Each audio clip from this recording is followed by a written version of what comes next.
I ended up upgrading my keyboard due to the fact that I ended up spilling hot chocolate on my Keychron K2. Now, I absolutely loved that keyboard for the time that I had it, which was basically a year and a half. I got a lot of usage out of that. Now, this isn't actually the keyboard that I've chosen to purchase in particular as my upgrade. This has been bought more out of the choice of wanting to know if the hype is real for this keyboard, as I've seen plenty of videos talking about how the Keychron Q1 is absolutely amazing and is definitely worth looking at, so I thought I'd pick it up and see if it is. And I've been using it for a few days now, and I've definitely come to grips with one of my main quarrels with this device. However, it is definitely very nice. Now, I want to start off with the build quality, as I was really surprised in this one.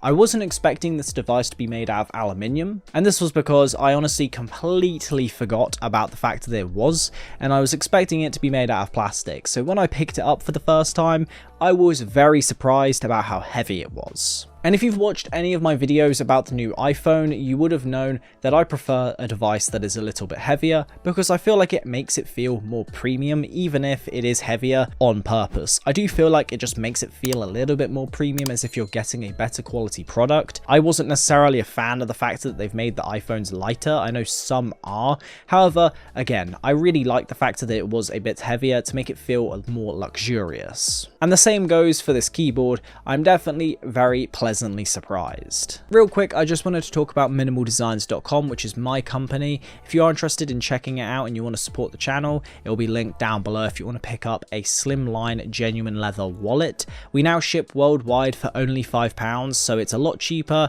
Really glad we were able to sort it out and be able to ship it to you worldwide. If it is something that interests you, make sure to check it out down below, as we're going to be bringing future products to that store that I'm really hyped to see moving forward. So like I said, check that one out down in the description, or search minimaldesigns.com. Designs is spelt with a Y instead of an I. And now back on with the video. Then we have the part that actually was quite underwhelming for me. However, I have come to grips with the situation, which is the sound. I've seen plenty of videos talking about this device, and I thought it would be louder than it is, and I know for some people they don't want a really loud mechanical keyboard, but when I was used to the K2's noise, even on the plastic variant with red switches, I was expecting this to be equal when it comes to that. So when I was typing on this for the first few days, it always felt like my ears might have been dampened or something, as if I was like permanently on half volume.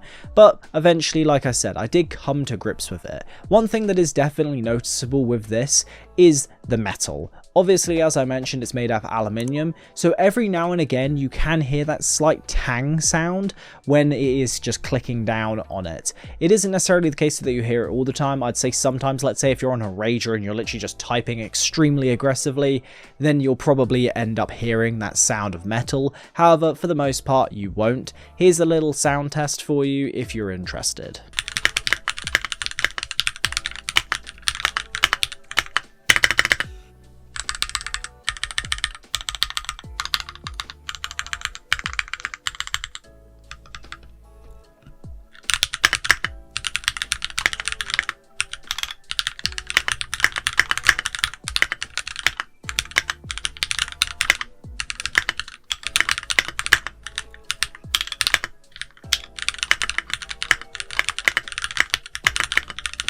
However, I'm not going to let the sound of that keyboard necessarily put me off, as in December I will be unboxing and talking about another keyboard in the future. So if you are interested in that, make sure to subscribe to the channel, because that keyboard has cost me a decent chunk of money. So if you are interested, make sure to subscribe, and you can hopefully help me earn back a little bit of that money to put towards that keyboard in the future. Then we had something that was definitely a quality of life improvement over the K2, which sadly the new one that I've ordered does not have, which is the little dial, which I used to use the Razer keyboards all the time, and they had the little dial on the top for things like the volume and then muting the audio, which is such a nice just quality of life change that it just means that you don't have to mess around with your audio separately. It just means it can be on a little dial. It's really nice, really easy to access.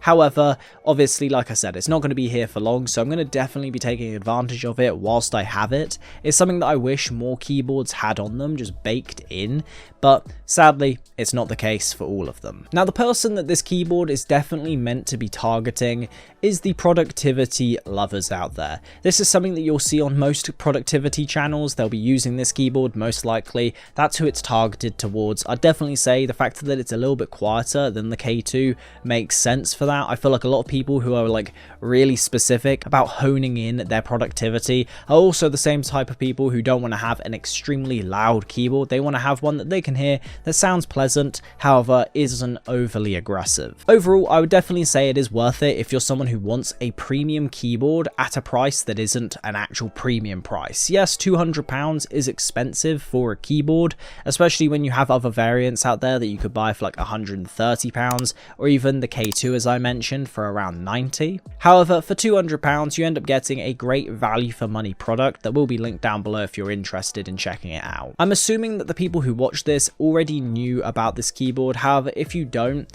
this keyboard itself is by Keychron, who make absolutely superb keyboards, and the switches within this are the red switches, which again is why I was kind of surprised about the fact that it wasn't as loud as the K2. So again, if you are interested in this, make sure to go check it out down below in the description, and with that, your bonus video for the week is now over. I hope you guys enjoyed. If you did, make sure to leave a like, do subscribe for more content moving forward. I upload 2 tech videos every single week, and with that being said, I'll see you guys in the next one. Have a good one.